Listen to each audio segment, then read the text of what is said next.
existentielle, réelle.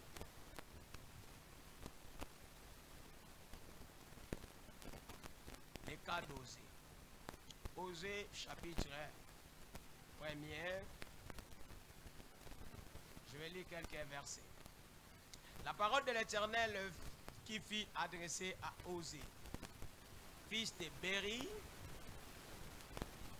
au temps d'Osias et Jotham, d'Akaz, d'Ézéchias, roi de Juda, et au temps de Jéroboam, fils de Joas, roi d'Israël.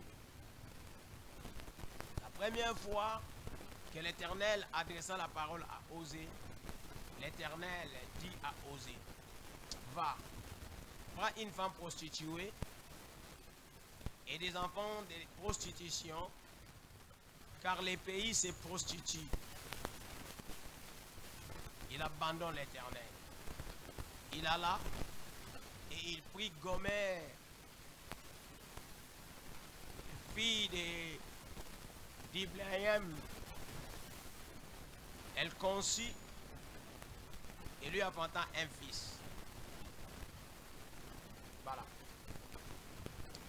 Dans le cas Oyo, c'est un cas réel et en même temps prophétique, mais qui peut nous servir des leçons en ce qui concerne notre étude sur les pardons.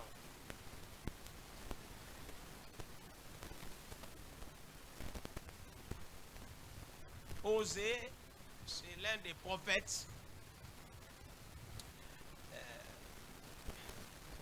Les érudits de la Bible les classent parmi, puisque là, on a l'habitude de classer les grands, les petits prophètes, mais de par ce qu'il a fait, ce que Dieu a fait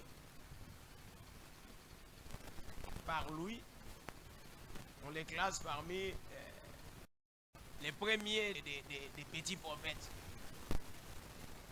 Mais ça, c'est du point de vue historique. Il a vécu pendant que Jéroboam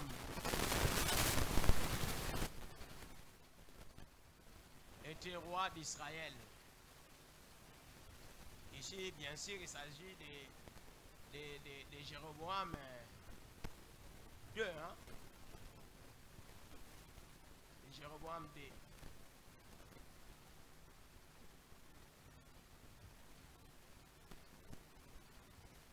Qui vit roi d'Israël. Israël s'était prostitué comme d'habitude. Et pour montrer l'amour de Dieu, son pardon à l'égard d'Israël, Dieu dit à son prophète d'aller prendre une prostituée pour femme. Il va prendre une prostituée en mariage. Et il exécuta l'ordre de l'Éternel. Il alla prendre Gomère. Gomère qui fit une prostituée. Akimasa Ndumba. Yake kozwaye ponzambe mutatinda kiye. Prophète, mais alobi na yepa kene kozwa chel.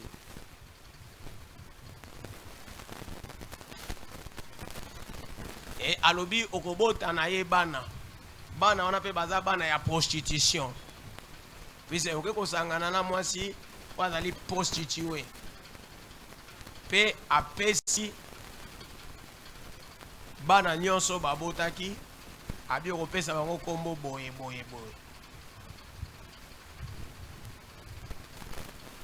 Les azobota aboti mona liboso apesi kombe Gisraël.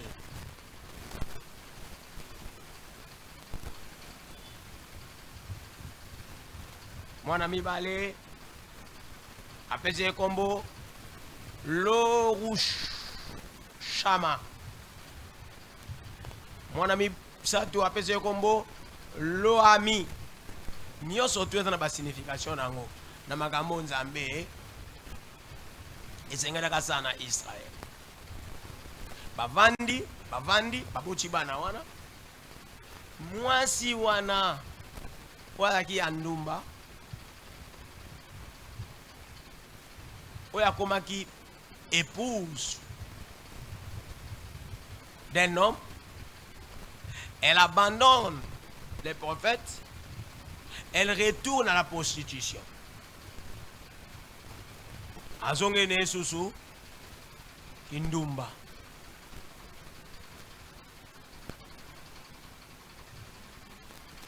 Dans le mariage, et baby mariage est couffé d'infidélité. Quelle humiliation, quelle honte. D'abord, un prophète qui va l'épouser, une prostituée.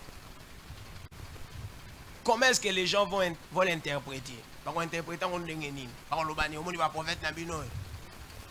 Basa bato, babandumba. Ndengeni basa bato bela kera kosa. Alors que c'est Dieu mutatinda qui. Yamwana, nous devons faire très attention. Et ça, ce n'est qu'une parenthèse. Namakambo oyo basala nzambe bazosala. Musuzo omona sali likambo nzoka nde namne mutatinda qui eto ebite.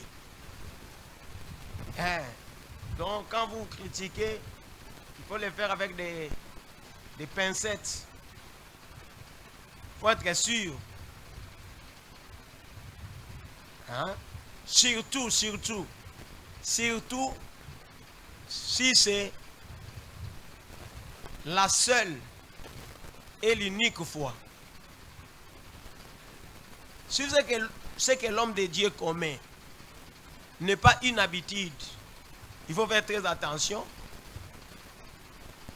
pour critiquer négativement.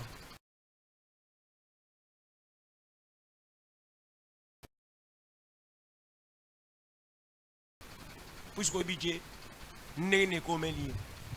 Pourquoi ça est le rabot? Si par contre c'est une habitude de casser la bongo, ah, voilà peut-être. Pour que ça va continuer à monter, à la habitude moi ma oyo et bana kopé sur ma bakuno. Mais Dieu peut faire quelque chose à tindi musali nae to a permettre le komo musali na nzamba sala et beti matuma baku mais nzambe ye mo kayibi pourquoi ça liam. C'est ce qu'on doit comprendre. Pour que nous interprétions ma bête le bagono ya lobi ke photo ça te na lobi bien. Soki omoni penda ke likamza mutu wana sali ya nzambe eza mbala liboso asala kangote eza pe kati na nature na yete mais omoni ke ayiko kwa na eloko moko bo oyo betisi bino libaku oyo betisi libota nzambe libaku oyo betisi mokili libaku sala keba pona koloba mabe. Très important. Il était prophète. Nzambatinde aba la prostituée. Déjà, c'est une honte. Mais puisque c'est Dieu qui lui a demandé, il devait le faire. Non, ils ont fondé une famille. Après, moi, c'est un Lussousou. A cassé l'ibala, a vomi l'ibala, a zongé sous prostitution. Il va te parler au moni. Il fallait. Mais, vraiment, c'était terrible. Énorme comme humiliation. Énorme comme humiliation. Mais, Dieu, après cela, Dieu, Nzambe, yazongi nae, akei nae, kosala mabe, akesa la position nae, azonge le kobo, azonge li mibali nae belé. Elle croyait mieux faire. Elle a cru être libre cette fois-là. Elle avait cru gagner sa vie. Mais malheureusement, elle est allée encore souffrir. Et souffrir davantage. La situation n'est pas à Liboso, dans nos prostitution Liboso, et c'est tout malam. La situation était devenue pire qu'avant. Elle a souffert. Elle souffrait. Elle est devenue misérable. Elle est devenue esclave.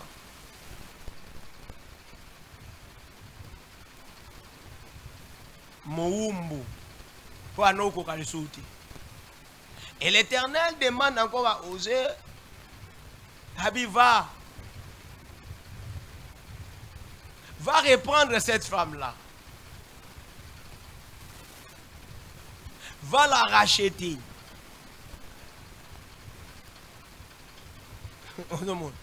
Nzamba lobi na Osée, moni moi c'est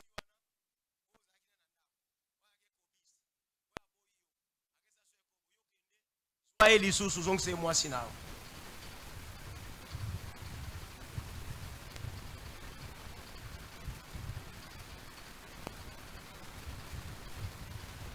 L'Éternel me dit, va encore et aime une femme aimée d'un amant et adultère. Aime-la comme l'Éternel aime les enfants d'Israël, qui se tournent vers d'autres dieux et qui aiment les gâteaux des raisins. Je l'achèterai pour 15 cycles d'argent, un homère d'orge et un létec d'orge. Et je lui dis, reste longtemps pour moi, ne te livre pas à la prostitution, ne sois en aucun homme, et je serai de même envers toi. Osez toi et à toi. Et on a autant. C'est pourquoi on a dit ça c'est un cas historique et prophétique à la fois. Donc makambo oyo osé o makambo onzamba zo sala na mosai na ye osé eza makambo oyo eza réel o oza zo sala nzamba tindi ya sala ngo mais azo salisa yango pona kopesa ye osé leçon pe akopesa na à travers osé libota na ye Israël ezo appelle leçon ya makambo onzambe azo sala epa na ye et puis humanité mobimba ezo appelle leçon na makambo onzambe asala pe aza capable ya kosala. N'était pas comprendre. Côté prophétique nango yango wana. Côté historique ezali oser azo vivre makambo wana. Donc avant de kina eboye moumbu nzambe musali ya nzambe 5 il était nzamba tindi akende kusangana na prostituée. Moto oyo mwasi oyo ayibi mibali ebele. Après azui apesi Valère, moi si wana moni na ye Valère wana te atiki su libala atiki mobali asundo na bana akena yesusu kosala kindumba. Asali kindumba akomi komona pasi moyente akomi komibwaka ke komiteka ko muumbu. Nzamba yebisi oser kende ko soya lisusu. Kende ko somba ye et oser pandémie accueillir à racheter. Alors, mon discours est prophétique, puisque dans le premier verset, c'est Dieu qui parle à oser. Mais dans le deuxième verset, c'est Dieu, on utilise G, Ngai, Ngai Nzambe nde mutu, c'est ça les figures, la figure de style. C'est là où intervient l'aspect prophétique. Vous comprenez nga? Wana toujours relaté nan nde makambo et salami. Moto abali. Moi si à ma bé. Après si Valère comme si malam. Après un temps moi si wana a brisé relation wana par l'infidélité. Ba bengani était mais yemo watiki libala akena ye lisusu ko se prostituer.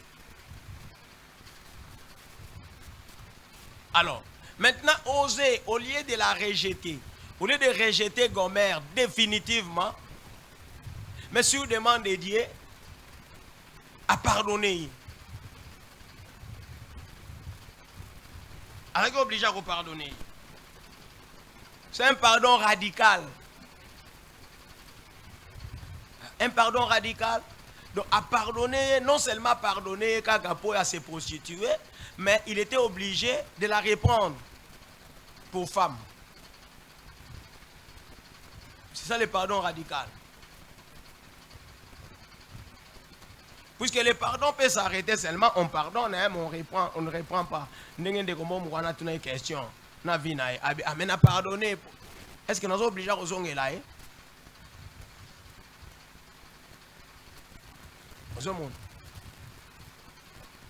Mais Awa a pardonné.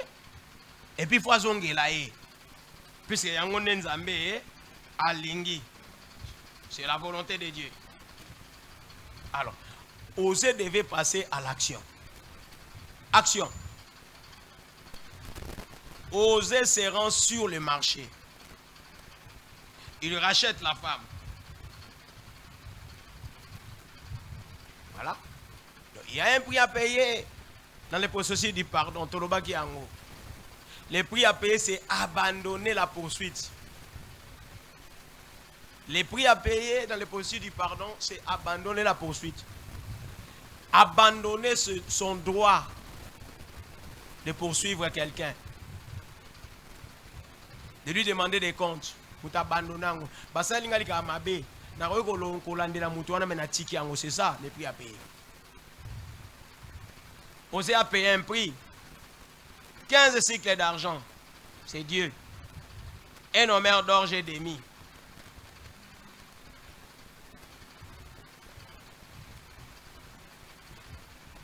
Il ne s'arrête pas à payer les prix, mais il devait restaurer les mariages.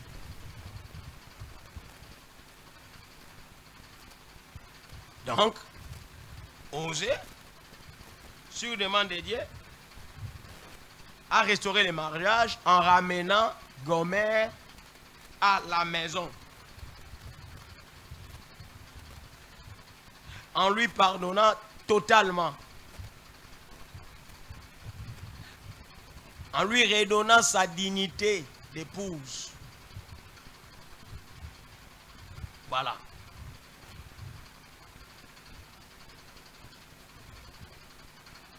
Naloba qui est bien, c'est une histoire vraie et prophétique. C'est un cas historique et prophétique. Cette histoire relate, dans son côté prophétique, relate ce que Dieu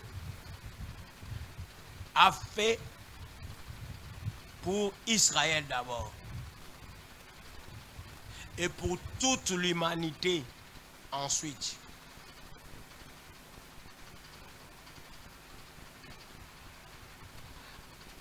Il a payé un grand prix. Il n'a pas tenu compte de nos actes, des actes d'Israël. Israël se prostitue à tout moment. Hein. Quand bien même que l'Éternel leur envoyait soit des maladies, soit des guerres, tout ça, des punitions et des punitions, mais Dieu ramenait toujours Israël auprès de lui. C'est ça l'amour. Et c'est pareil pour toute l'humanité. Tout ça, la Ramabé. Tout ça, la Ranabisomabé. Dieu nous a créés à son image. Gomère n'était pas née prostituée. Je ne pense pas. Elle était née normale jusqu'à un certain âge. Elle a décidé de devenir prostituée puisqu'elle devait gagner sa vie. Mais comme Dieu est amour, il envoie son serviteur l'épouser. Mais elle, ne comprenant rien, trouve que c'est mieux qu'elle soit prostituée qu'épouse. Elle rentre dans sa prostitution, pardon. Et Dieu se souvient d'elle et dit à son serviteur d'aller la reprendre. Puisqu'elle serait mieux dans la maison que dans la prostitution. Elle serait mieux dans un mariage que dans la prostitution. C'est la même chose que nous. C'est la même chose que l'humanité. Nous étions créés à l'image de Dieu. Nous ne sommes pas nés. Avant le péché, on ne naissait pas pécheur. D'ailleurs, avant le péché, il n'y avait pas de naissance. Voilà. Avant le péché, il n'y avait pas de naissance. Puisque les deux premières créatures ont été créées directement. Ils sont venus comme ça.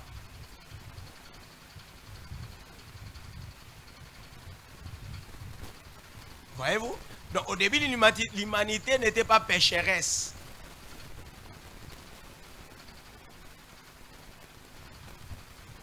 Au début, l'humanité n'était pas pécheresse. Mais c'est quand il y a eu péché que l'humanité est devenue pécheresse. Alors là maintenant, tout celui qui naît,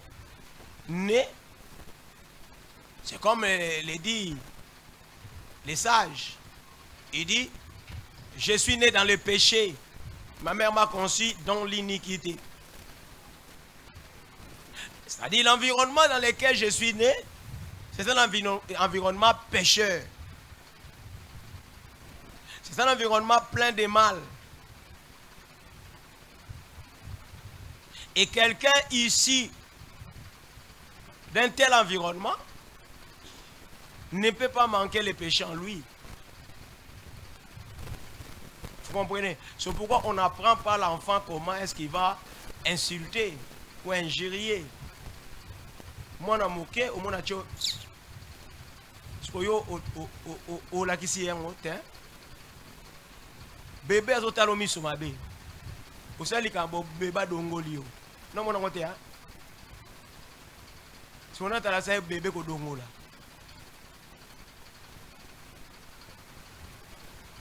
Omutute.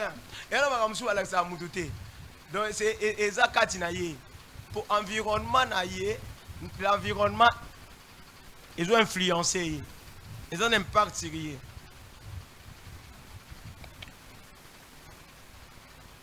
On a un exemple.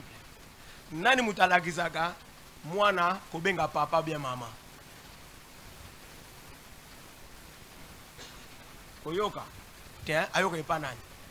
Moi, tiens, moni, naibega bolo babongo. Mais personne.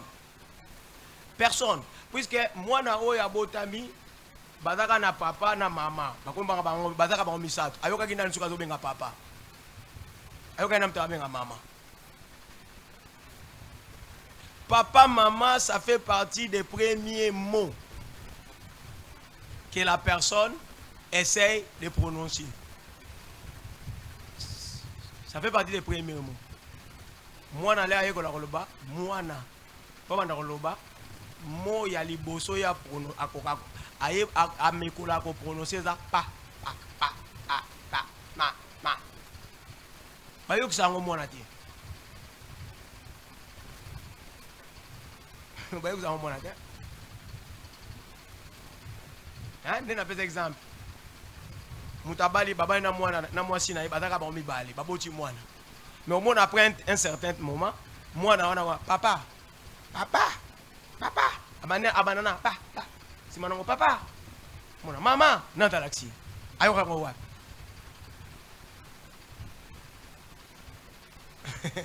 o mon do za ba msuba laxa kate iya kambala mo.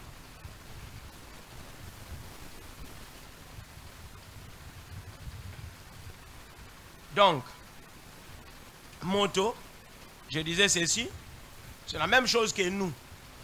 Nous avons saisi sur la rolingue naie, ne lidingi naie, ne bandeli tout ça qui malade, le péché est venu l'humanité. Ça va? Ça fait que biso to se prostituer. Mais nzambe na bolingo na ye. Alingi te to tika la bongo. Atindi liloba na ye. Atindi mwana na ye. Aya abala biso.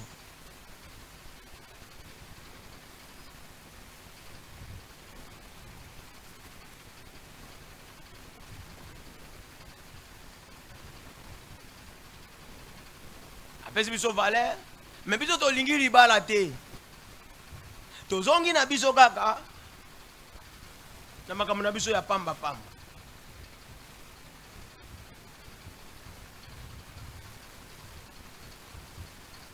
Mais comme lui nous aime, il envoie encore son fils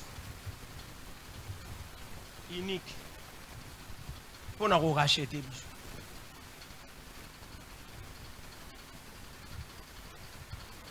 Pour nous pardonner. Donc, c'est ça au fait, la puissance de Dieu par rapport au pardon qui s'est manifesté dans les récits d'Osée. Mais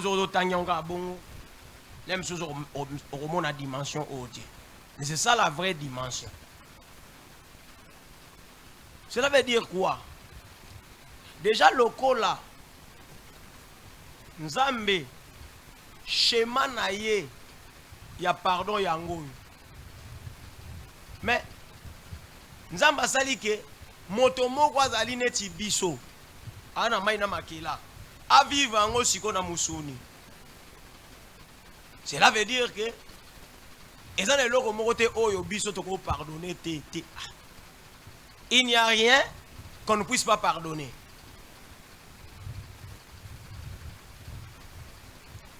Pour moi, si déjà, Adabo comme une moutoumoko, si vous avez arrivé à pardonner, moi, si malgré nous a salié, humiliation. Moi, si à Boyo, à quel côté Moussous, mais yo pardonner. Si vous avez pardonner, sauter. Vous avez biombo. Vous avez escroqué yo. Pour moi, c'est une partie de toi, non? C'est ça. Les pardons. Donc, ce que nous pouvons dire, les pardons coûtent extrêmement cher. Les pardons coûtent extrêmement cher.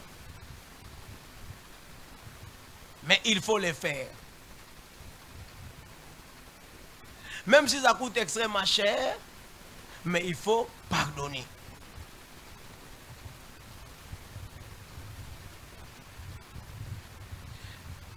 Dans cette histoire, Osée a pu payer pour récupérer Gomer. Gomer qui l'a profondément humilié. Ayo a dit Sony, mais a parvenu qu'on racheter.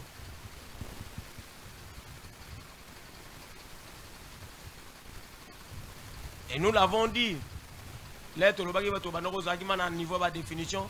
Tu as dit pardon, Ezali Moutou, animi à perdre droit naïe. Droit naïe à répression. Droit naïe à justice. Pour privilégier la grâce. A Pesangolu, a Salangolu, a Sundoli droit naïe. Il y a se faire justice. À travers les pardons de Osée, nous voyons, ça reflète l'amour de Dieu. L'amour de Dieu, comme je l'ai dit, d'abord au peuple d'Israël, puisque Aouizali Magambo est qui est dans le royaume d'Israël, et puis deux, à nous, à l'humanité tout entière. Donc Dieu est prêt à nous racheter, à racheter l'humanité, peu importe la gravité de nos fautes. Nzambe, Azawana, Po, Nako, Limbisa biso, pe kozongisa biso. C'est pour ça que Nzambe azana pona ko limbisa biso. kozongisa biso nesika na biso.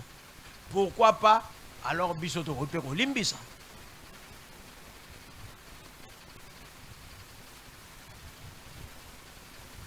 Je pense que l'histoire a osé, et dans l'histoire oyo et koki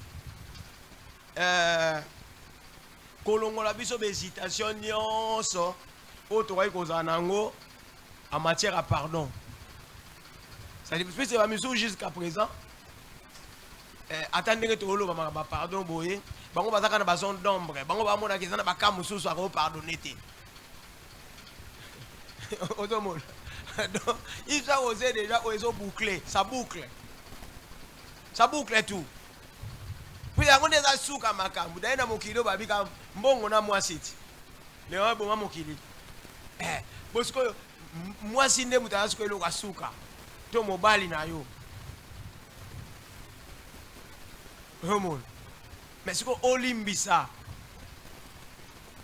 Moi je suis à Sundoli yo na bana, akena de moko comme ça. Et là on est ce olimbisadi. Ya omona yesu mo alobi abi maramunio so mutosala ba olimbisaka. Car eloko ezali olimbisadi za ka péché contre le Saint-Esprit. Pour nous on olimbisa.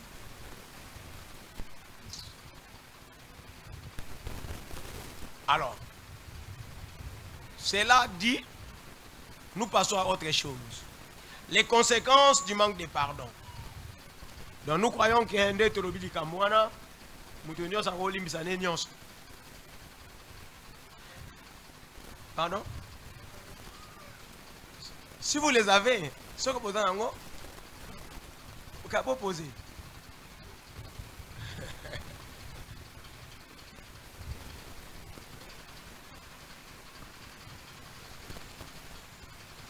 Merci beaucoup, papa.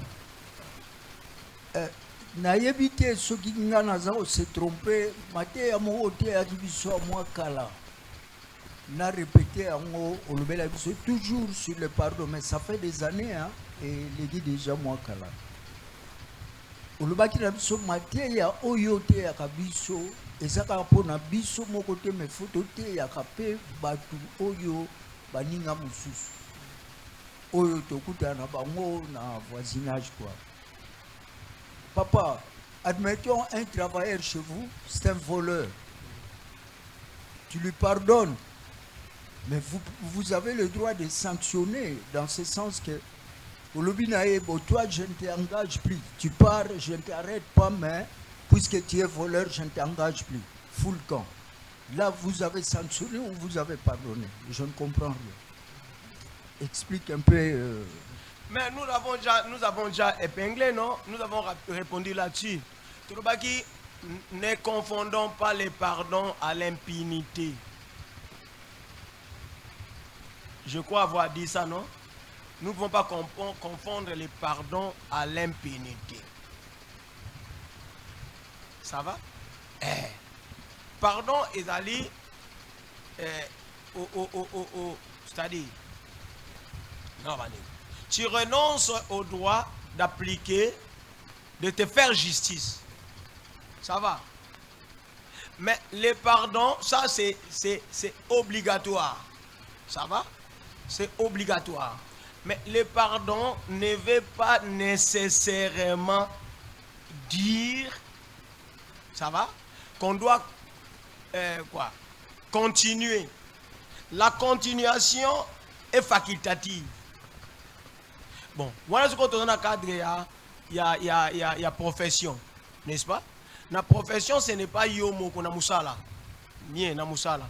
Na musala, ils ont dépendre na yomo côté. Ça va? Et dépendre na yomo côté. Toi, tu peux être chef ou bien tu es patron. Mais l'entreprise est une personne distincte de toi. Hein? Un bon manager et juridiquement, l'entreprise est une personne distincte de celle de son patron. Ça va? Patron à l'imbécile. Mais pour entreprise de marché, Moutouana a sauté. Il n'a pas péché. Cela ne voudra pas dire, pardon, que patron a l'imbicité pour Moutalongwe. Non. N'est-ce si je me fais comprendre. Et nous, on va dire que patron a l'imbicité. Patron, pour ce qu'on l'imbicité, et d'aller poursuivre Moutouana, qu'on kangisaye. Pour Asali, celui qui casse paye, non? Celui qui casse paye. Asali Mbeba a eu par exemple 10 000. Logique est allé, bakangisiye, azong si 10 000 wana, et puis à dédommager. Dédommagement, il y a un soir purger peine. Voilà ce qu'on officiel, il y a l'état civil, Ndemoutou, Yemtako Landi Makamouane. Ça va, mais il doit restituer. Mais à patron, le bon, non, Landi Makamouane, on a tout dit. Na limisi Moutou, mais na dégagé, na gommé. Et ça, c'est la limbicité. Auquel est mort. Et puis, c'est la conséquence. Et la conséquence de l'Ikambouya Sagi. Hein? C'est ça. Partez au niveau de ça. Omoni, Tozongeli, Matteo, tout ça pendant une semaine. Spiritualité. Il y a deux choses dans Moutou. Il y a le physique et il y a l'esprit. Pour Moutou à pardonner, il faut avoir la spirituelle. Parce que c'est l'esprit de Dieu où il y a l'amour. Et c'est l'esprit de Dieu Oyo et Koki comme mener au pardonner. C'est ainsi que lorsque tu dis Méliès et l'Okomoko et Salamaka, automatiquement, nous sommes nés d'esprit.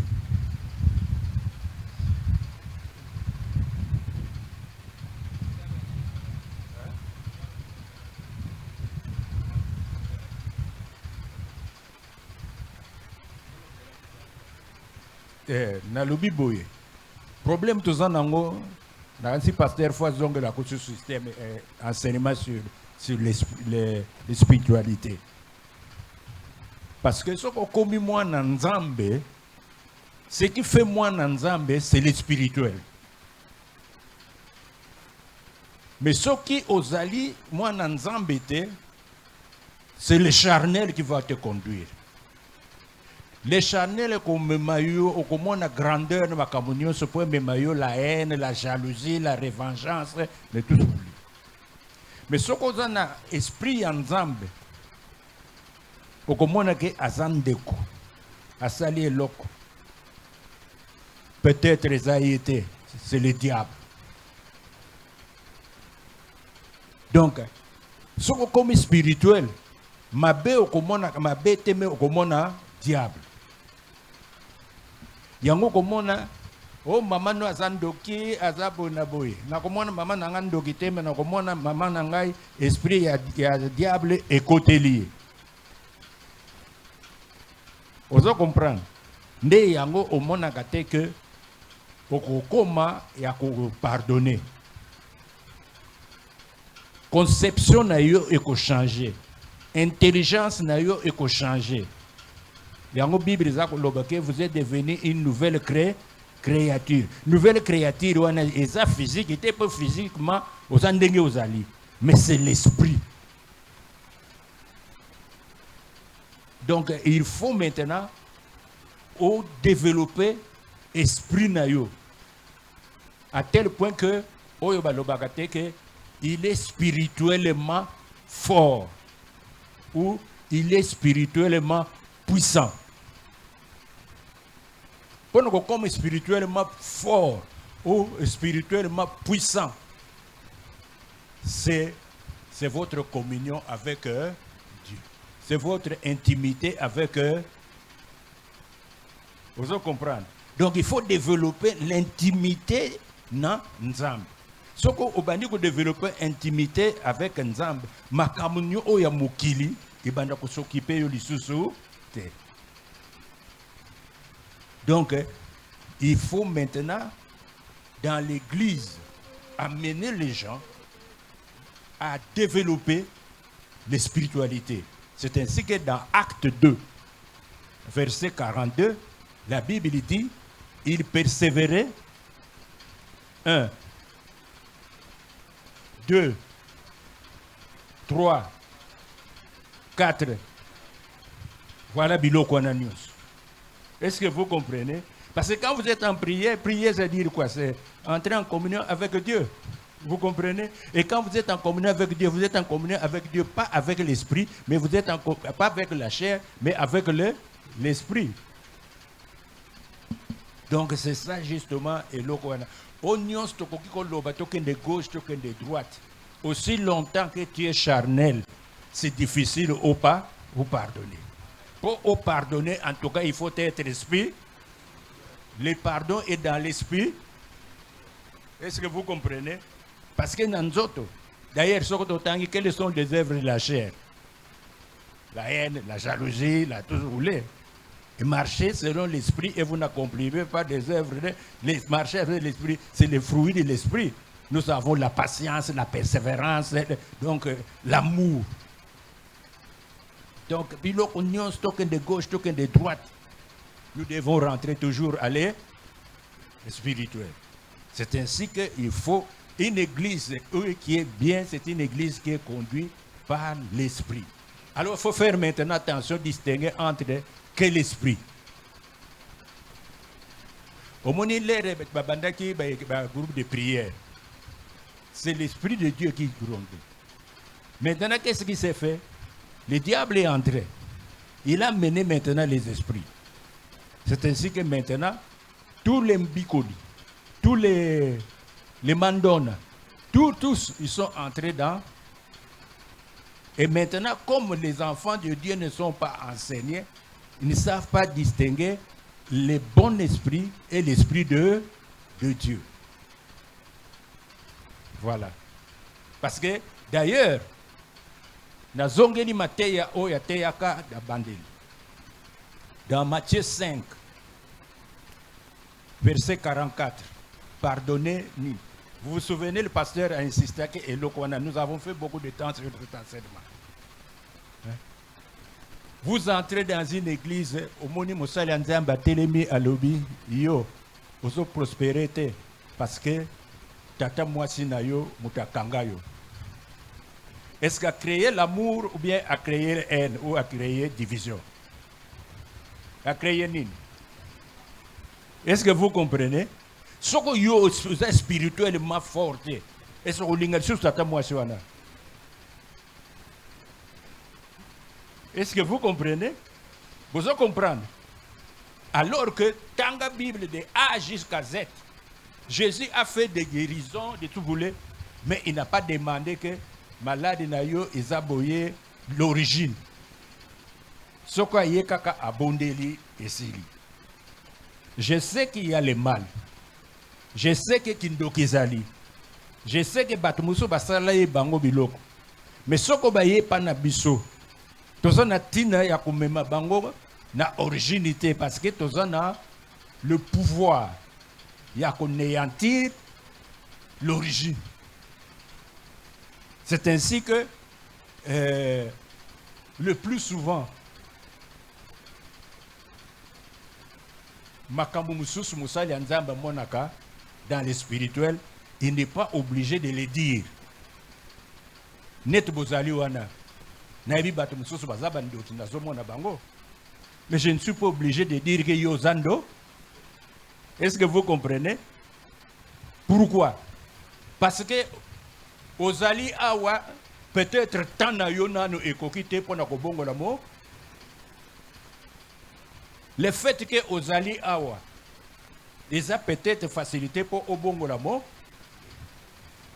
Aussi longtemps que you attaqué ngaite. Jésus a yaki, le diable a tenté qui est. Après, dans le Matthieu Yohana 4, il est parti pour chercher une occasion favorable. Donc chaque fois, le diable a lukakaka Jésus. Mais Jésus ne l'avait pas attaqué. Vous comprenez? Mais à Koufaki, à Kendaki, à Tikaki, à la Tanaye. Donc, Bandeko, faisons un effort. Tous à la spirituellement, hein? Puis c'est ça qu'on a bien spirituellement fort, dans le quartier, bah, qu'on bouge, parce que quand on parle spirituellement fort, rentrons Jésus, Jésus la lumière. Ce qui fait que vous êtes la lumière. Vous connaissez tout ce qui est des ténèbres, moyens, ça là, et abordé, et ça, les lumière n'a eu que dominer tes ténèbres. Donc, il faut être spirituellement fort. Le pardon est dans l'esprit.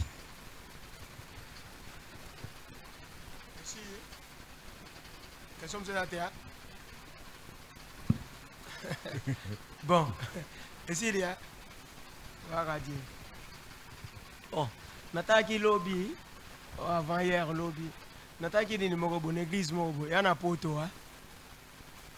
Pasteur Moro. Aïe.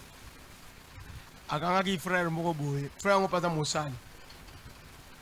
Frère moi landa qui sermon na toilette kuna a provoqué sima a bengi pa na ndako en fait abusé naï. So pasteur a temi liboso a bengi frère mo liboso. Alobi na alobi moni frère oyo atala salibo komanda lelo akosali susu ate aza su frère na biso te faut considérer ti païen ndenge ezali boy d'ailleurs abima kende bima abengani abi kende frère banole netka ezali peka net kuno abo frère do bimabo bakanga ma porte abimate akobimate do bandima be akobimate bandi basine baza obimate Pater le baba rien à copimate. Comment est-ce que ça m'a bongo? Vous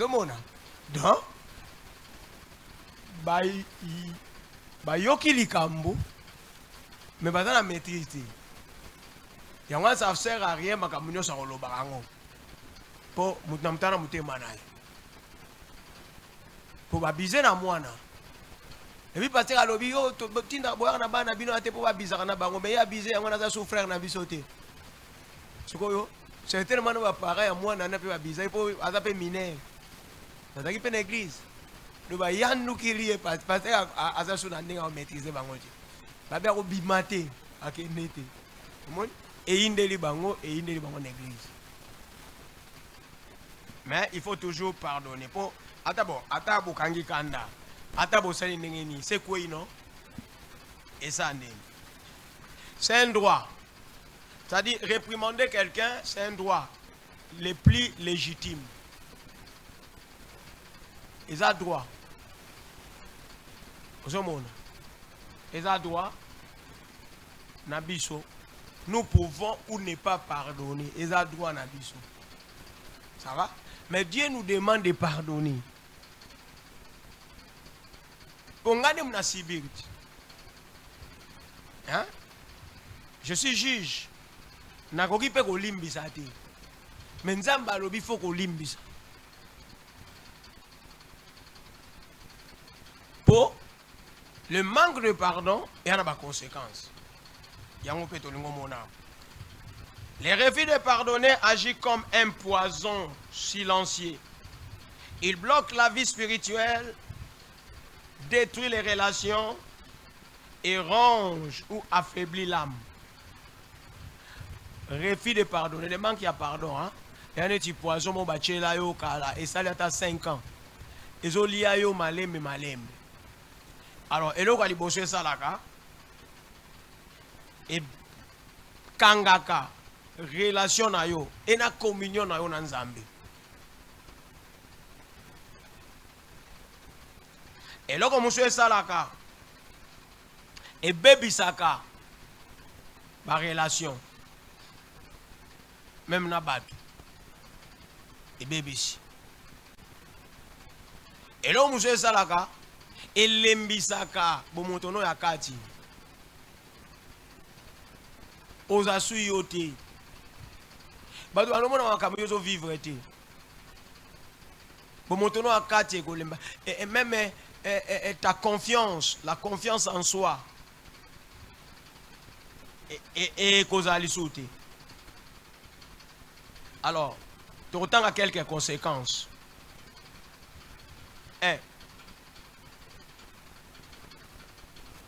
tolobi ezali ko bloquer relation na biso na Nzambe. Yango première conséquence. Ezali barrière na relation na biso na communion oyo tozalaka nango to tokoki kozala nango na Nzambe.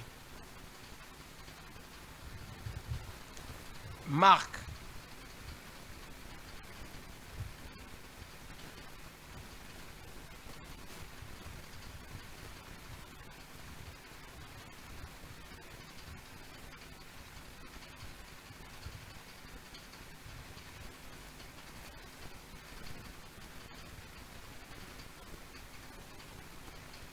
Marc 11, 25.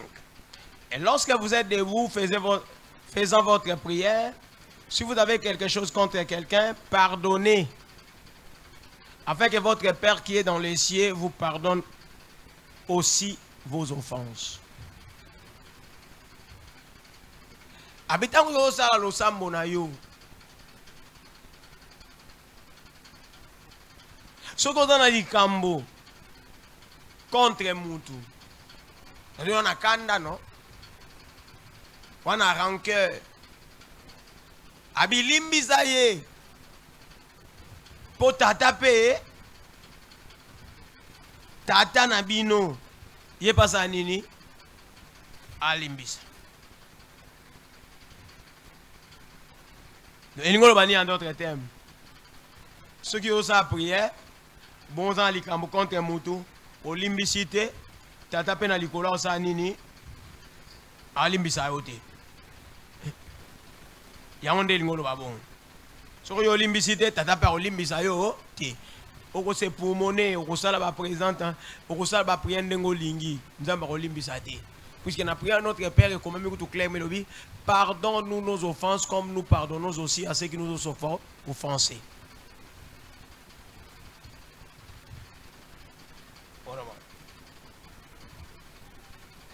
Na Matthieu 6, 15, Rabbi.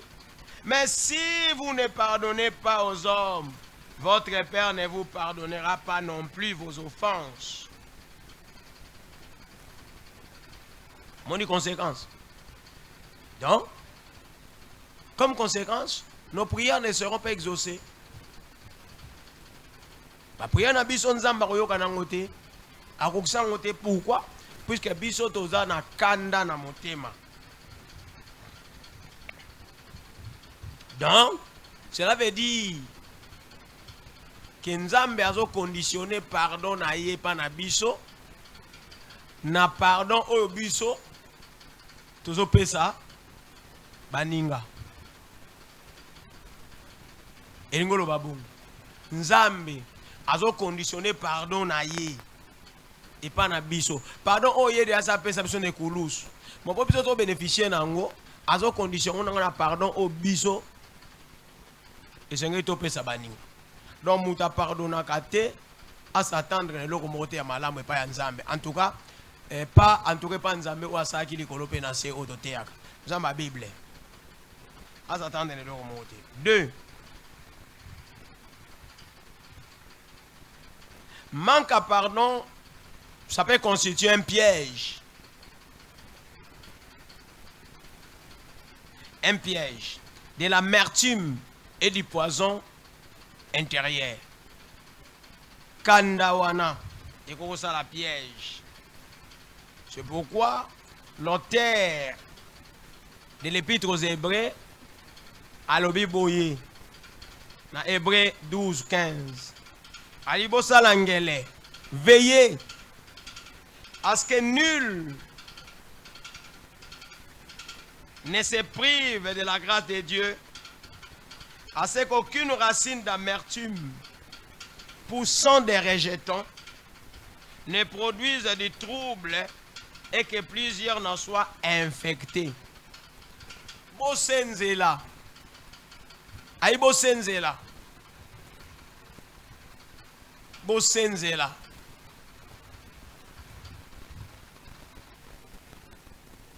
Pobololo. Où est Ali Kati?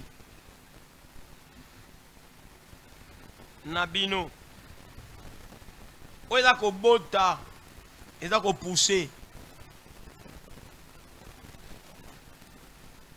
ebota bulu yeke te mpe yango ebana koinfecte ebele te kati na bino.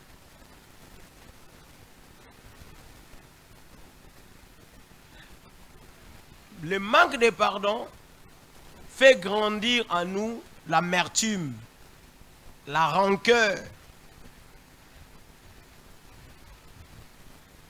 la colère, la haine. Et ça toxique. Et bébé ça beaucoup plus yo que muto yo kangeli kanda. Si on est sincère au monde, yo nde muto ko vieillir. Batakanda kanda banuna kanoki. Batakanda même physiologiquement boy. Mutakanda il va vieillir rapidement. Que mutakanda ti. Batakanda o abomba kanda bango de basufara plus. Azoli ameneta oliati. Batakanda bataka déséquilibré.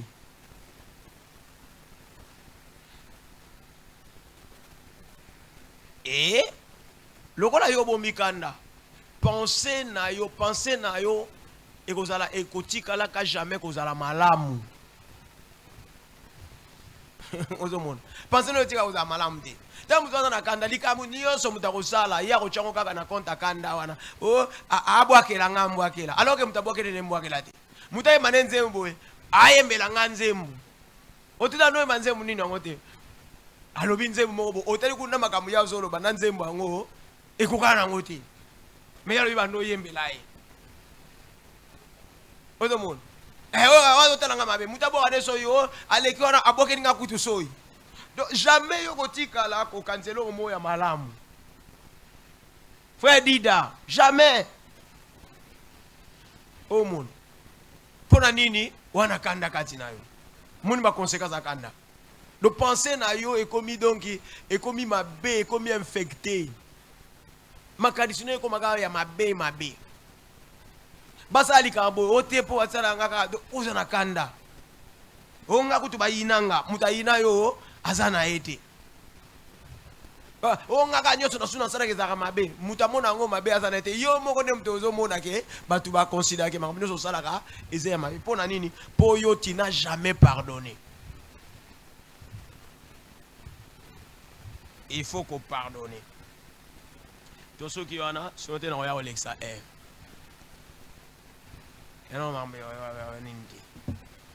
Donc, le manque de pardon est une conséquence désastreuse.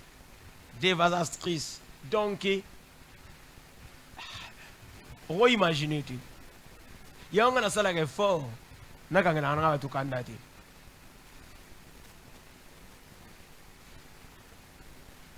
Batusu na kanda manque à pardon. Et même na AVC. Pourquoi kaboy ko pardonner? Balobaki di ka moko boye, yo dia pardonner te azwa ngwa chongo na mutema azongi ndaku mukolwana mobimba zo raisonner kaka siri yango mendenge nini basalinga boye ba humilier ngai basalinga yo raisonner tie même pe na AVC. Type AVC ngo ici la raté ti omona pa yikukufa. Moi je connais. Bata bongo ebele.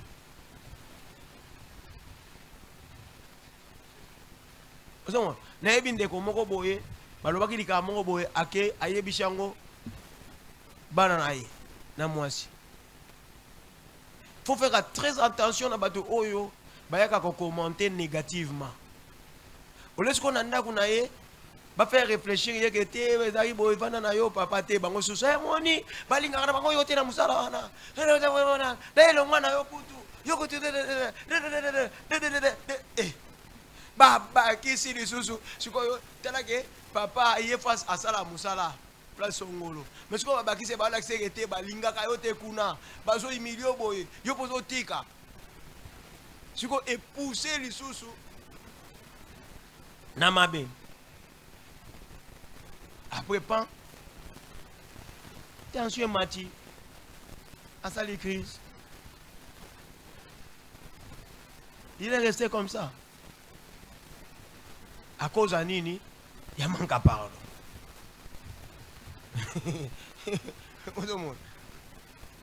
Même madame Moissi à Boyo, tu dois pardonner. C'est la vie, non?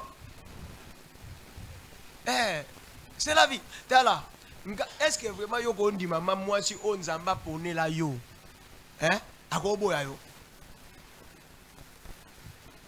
Moi on zamba pone pour c'est net aux aboy on zambele à salaki toza mi balé. So moni ozwaki oboyanaki ou bien moi ça kufaki ou bien oboyanaki obale donc ezana plan ya nzambe destiné na ndo ya ko suka na mwasi wana yo zana yo wana eza plan nzambe so mwasi mo boye aboyo oteli vraiment bo eloka bo ndenga ezana ngote bo siko yo obandoza kana souci nde ba miso mona ake komi boma à se suicider à midi mbiki pour ako vivre soni wana ti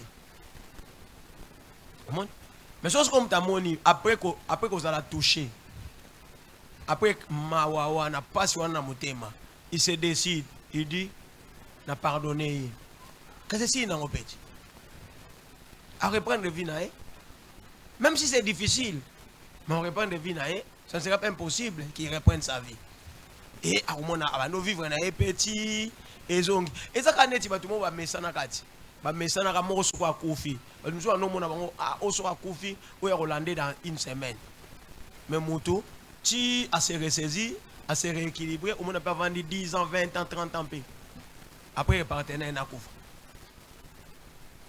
et ça problème il y a ndenge mutazo mona na makam mais surtout faut que longo la kolanda ba considération charnalité ndenge pasteur otoloba awa pardon c'est avant tout spirituel d'ailleurs pourquoi yesu akote ya biso pardon nalobi awa nzambe akosenga biso makambo moko te oyo eza au-delà ba capacité na biso pourquoi puisque nous qui prions nous sommes nés de nouveau nous sommes nés de l'esprit donc to comme spirituel tous en chair, nous sommes charnels pour cette en chair.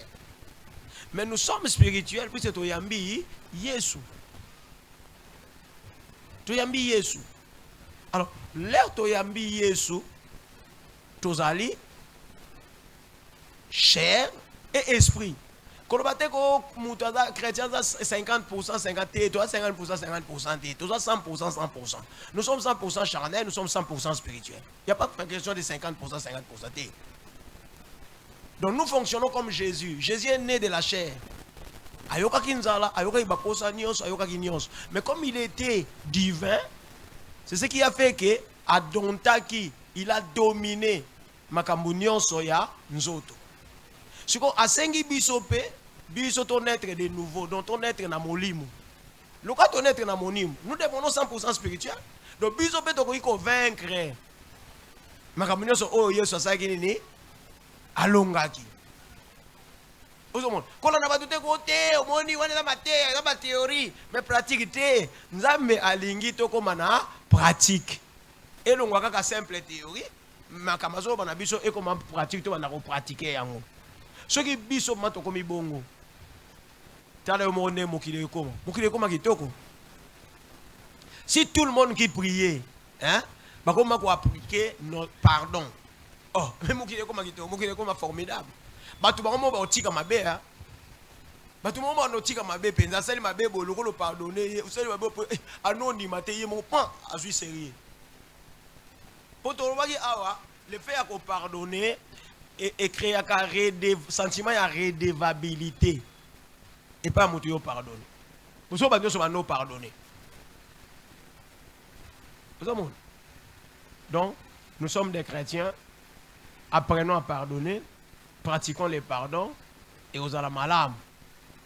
Puisque là, nous serons maintenant différents des païens, des mondains, et nous serons véritablement la lumière du monde. Que Dieu vous bénisse.